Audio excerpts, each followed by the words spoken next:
Today we're talking about something you're probably sitting right across from enjoying the cool breeze of, or something you simply can't fall asleep without at night. That's right, air conditioners. Before we dive in, let me drop a shocking conclusion. Without air conditioning, the Democratic Party might still hold continuous presidential terms in the US. Dubai would remain nothing more than a small fishing village, and our current social order, architectural styles, and even our ways of socializing would be completely different. Hard to believe, right? This game changer that reshaped the course of human civilization was originally invented just to solve a trivial problem in printing factories: damp paper and uneven ink application. Today let's take an in-depth look at how air conditioners, an underrated life-saving necessity, inadvertently reshaped human civilization like the hand of God. The story began in the most ordinary way. Back in 1902, in Brooklyn, New York, there lived a 25-year-old young engineer named Willis Carrier, fresh out of Cornell University. He worked at a heating equipment company. Summers in Brooklyn back then were brutal, and nowhere was worse than local printing houses. A printing firm called Sackett Wilhelms reached out to Carrier with a crisis that nearly drove them to bankruptcy: excessive summer humidity. You might wonder what the big deal was. Modern printing is fully automated, but in 1902, color printing required running the same sheet of paper through multiple machines for different color layers. High humidity made paper absorb moisture, expand, warp, and curl. Imagine printing red first on standard-sized paper, then finding the paper shrank or stretched when printing blue next. The result was blurry, overlapping patterns, just like watching a movie without 3D glasses, totally unusable. What's more, ink never dried properly and smudged easily. Carrier's supervisor didn't hold out much hope, simply telling him, "Willis, go sort this out and lower the air humidity there." Bear in mind, Carrier never intended to cool down the printing workers. His only goal was to fix the paper issue. While waiting for a train at the station, staring at dense fog, he had a sudden epiphany. Fog forms when water vapor condenses when cooled. Could he artificially create this effect to squeeze moisture out of the air? He then designed a system that forced air to flow through cold water-filled coils. The cooled air condensed water vapor on the pipes, draining away excess moisture, leaving the air cool and dry. The paper problem was solved. Carrier thought he'd just finished a routine engineering job and never imagined this casual invention would set off the first domino that altered global civilization. How did people survive hot summers before air conditioning? Many short videos romanticize elegant old lifestyles, such as people drinking tea on porches in summer. In truth, it was nothing more than struggling to get by. Take the southern United States in the mid-19th century, for example. States like Texas, Florida, and Arizona were deemed almost uninhabitable by northerners. Extreme heat was just the surface. Deadly diseases were the real threat. Malaria and yellow fever ran rampant in the sweltering, humid South, killing thousands every summer from heat stroke and tropical illnesses. Poverty and underdeveloped agriculture pushed countless Southerners to migrate north to industrial cities. Centers of power were all concentrated from Boston to Chicago in the north, simply because people could barely survive southern summers. To beat the heat, humans created unique architectural designs in the pre-air conditioning era. Extra high ceilings, usually 3.6 meters or higher, since hot air rises to leave lower spaces relatively cooler. Spacious corridors and dog-trot house layouts with central openings for cross-ventilation. Porch culture, from May to September. Whole families spent evenings rocking chairs on doorsteps, not for leisure or socializing, but because indoor spaces were unbearable. There was even a booming ice trade. In the 19th century, one of the most profitable businesses involved cutting ice from frozen northern lakes, packing it with sawdust, and shipping it south for sale, basically selling artificial cold air before electricity was widespread. Washington, D.C., built on marshland, had it even worse. Around 1928, foreign diplomats stationed. They were granted hardship allowances, the same benefits given to staff posted in war zones and deserts.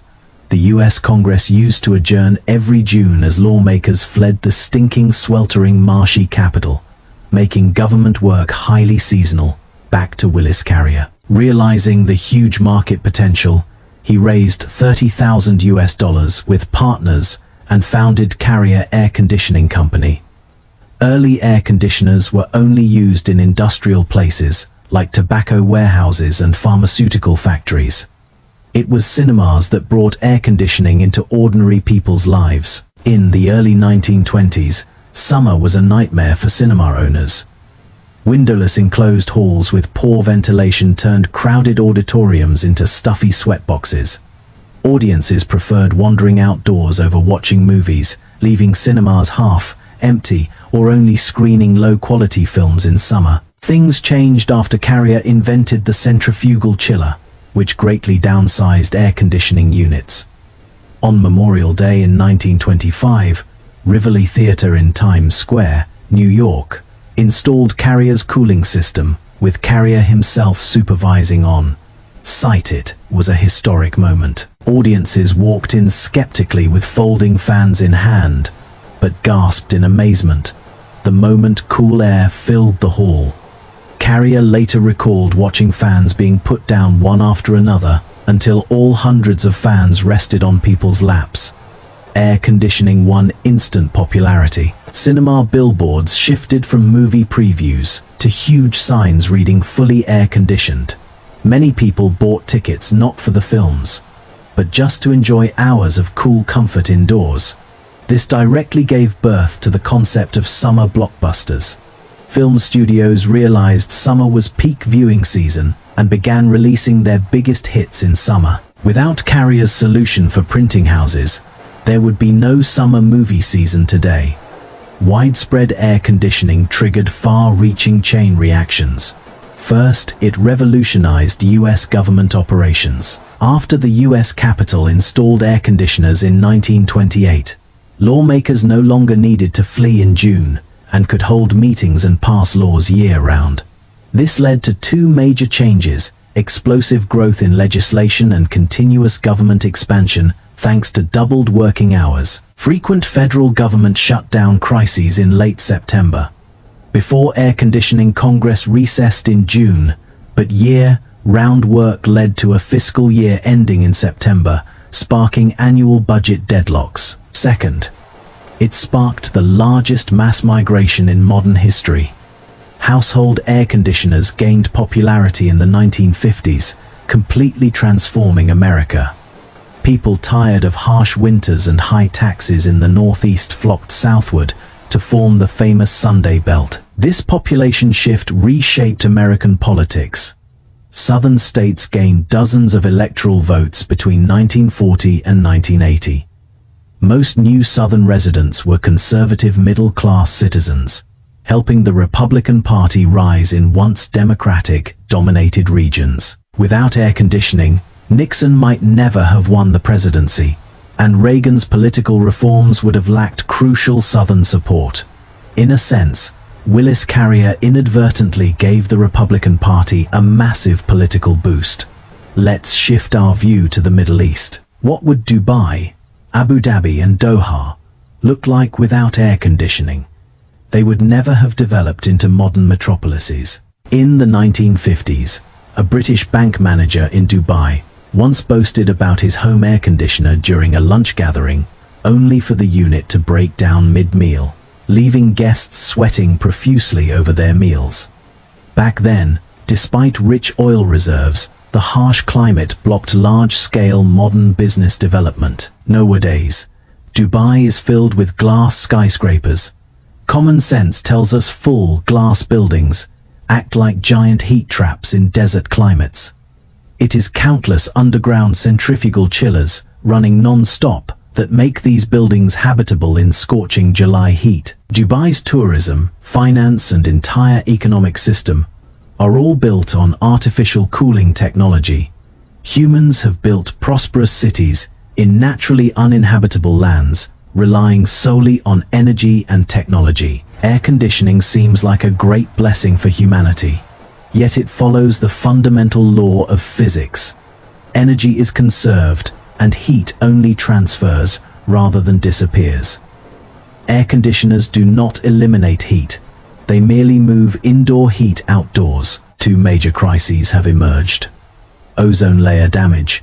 Scientists discovered in 1974 that CFC refrigerants used in air conditioners and fridges eroded the ozone layer, leading to the signing of the Montreal Protocol as humanity's first collective response to air conditioning. Related environmental harm: massive energy consumption. Air conditioning accounts for roughly 10% of global electricity use. In ultra-hot cities like Dubai and Riyadh, over half of building energy is spent on cooling. This creates a vicious civilizational cycle. Global warming raises temperatures, people install more air conditioners, more waste heat. And greenhouse gas emissions worsen global warming, even stronger cooling equipment is needed. We are essentially sitting inside sealed boxes, blasting heat outward to cool ourselves down, only to make the outside world hotter and trap ourselves tighter indoors. Willis Carrier passed away in 1950, the very year household air conditioners hit 1 million sales. He witnessed the industry's infancy, but never foresaw the profound impact of his invention. He only aimed to fix printing machine malfunctions and prevent ink smudges. Yet his creation ended thousands of years of traditional porch lifestyles, confining people to isolated indoor spaces, redrew global political landscapes, turned barren deserts into prosperous lands, and even altered Earth's climate trends. This is the power of technology. Every minor invention can evolve into a force reshaping civilization after centuries of development. Next time you pick up the remote to turn on the air conditioner and hear that soft beep, remember you are not just flipping a switch. You are paying a costly price for humanity to defy the laws of nature. That's all for today's video. If you enjoy this unique perspective, don't forget to like and subscribe. It means a lot to me. Where do you think you would live without air conditioning? Feel free to share your thoughts in the comments. This is Global History of Inventions. See you next time.